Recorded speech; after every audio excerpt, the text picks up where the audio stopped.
तो नमस्कार दोस्तों, स्वागत है आपका आपके अपने YouTube चैनल वीएम क्लासेस में। कल के वीडियो में हमने राजस्थान इतिहास के जो ऐतिहासिक स्रोत हैं, उनकी सामान्य परिचय की बात की थी कि ऐतिहासिक स्रोत क्या होते हैं। तो दो प्रकार के होते हैं, पुरातात्विक और ऐतिहासिक। तो सबसे पहले हम पुरातात्विक अगर हम लेते हैं पुरातात्विक स्रोत, तो उसमें से सबसे पहले जो हमारा इतिहास जानने का स्रोत आता है वो होता है अभिलेख, जिन्हें हम कह सकते हैं शिलालेख। अर्थात जो कहीं उत्खनन में कहीं पत्थरों पर लिखे हुए जो मिलते हैं उन्हें अभिलेख कहते हैं। कहीं पत्थरों पर जो इतिहास की जानने की स्रोत लिखे होते हैं कि ऐसे नहीं ऐसे जो जानकारी मिलती है उन्हें अभिलेख कहते हैं। अब कौन सा अभिलेख कहाँ मिला, कब मिला, इन संपूर्ण जानकारी अब हम एक एक करके लेने वाले हैं। तो सबसे पहले हम अभिलेख को लेते हैं, ठीक है ना। अभिलेख के बारे में नॉर्मल जानकारी लेते हैं, फिर एक एक अभिलेख के बारे में पढ़ेंगे। तो देखिए, अभिलेख पत्रों आदि पर कुछ भी कहाँ भी लिखा हो, अर्थात पत्रों पर लिखा लेख।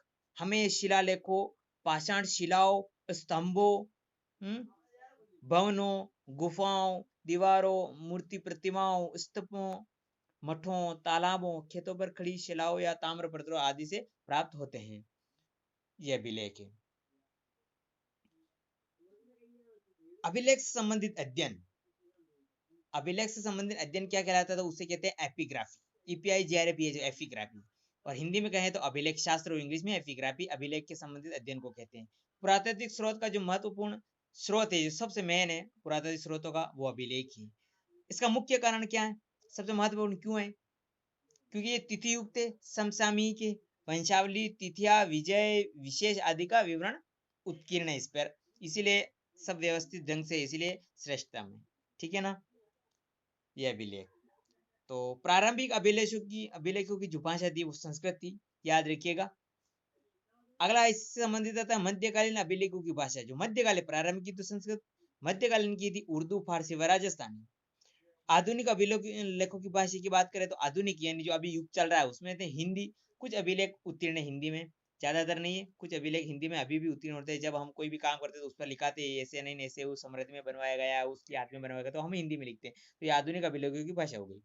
जिन अभिलेख में शासक की यशोगाथा होती है, यानी ऐसी अभिलेख जो किसी राजा, किसी शासक, महान के यशोगाथा होती है, उसकी प्रशंसा की गई होती है, उसे प्रशस्ति कहते हैं। भारत में सबसे प्राचीन अभिलेख की बात करें तो मौर्य सम्राट अशोक, भारत के संदर्भ में देखिए, मौर्य सम्राट अशोक के भारत के सबसे प्राचीन अभिलेख मिले हैं। भाषा इनकी क्या थी, संस्कृत व मागधी भाषा या ब्राह्मी लिपि, ठीक है, ब्राह्मी लिपि और मागधी भाषा। नोट देखिए, ये अभिलेख सर्वाधिक मात्रा में पर्याप्त हुए हैं। कौन से? ये सर्वाधिक मात्रा में प्राप्त हुए हैं। कौन से? अशोक सम्राट के। अगला इसी से संबंधित टॉपिक बनता है कि भारत में पहला संस्कृत भाषा का अभिलेख कौन सा है।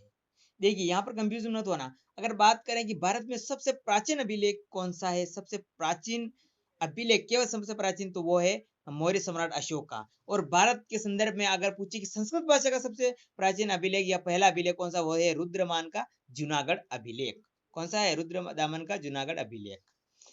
अब आता है, और अब भारत के संदर्भ की बात हो गई, अब आता है राजस्थान के संदर्भ, क्योंकि हम राजस्थान के इतिहास के संदर्भ की बात करें तो राजस्थान के इतिहास को खास करके हम देखेंगे।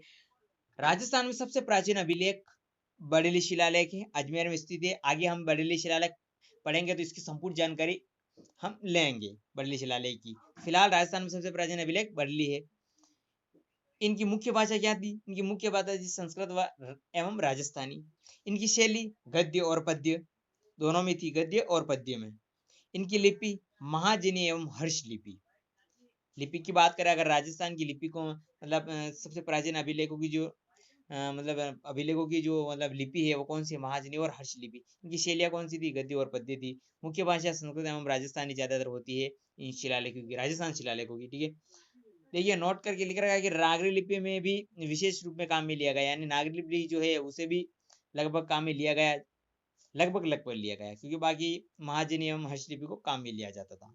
तो अब हम एक एक शिलालेख को कहाँ से कौन सा मिला है, अगले एक एक वीडियो में अलग अलग शिलालेख को पढ़ते जाएंगे, उनकी बात करते जाएंगे। तो ये था कुछ वीडियोस। Thank you.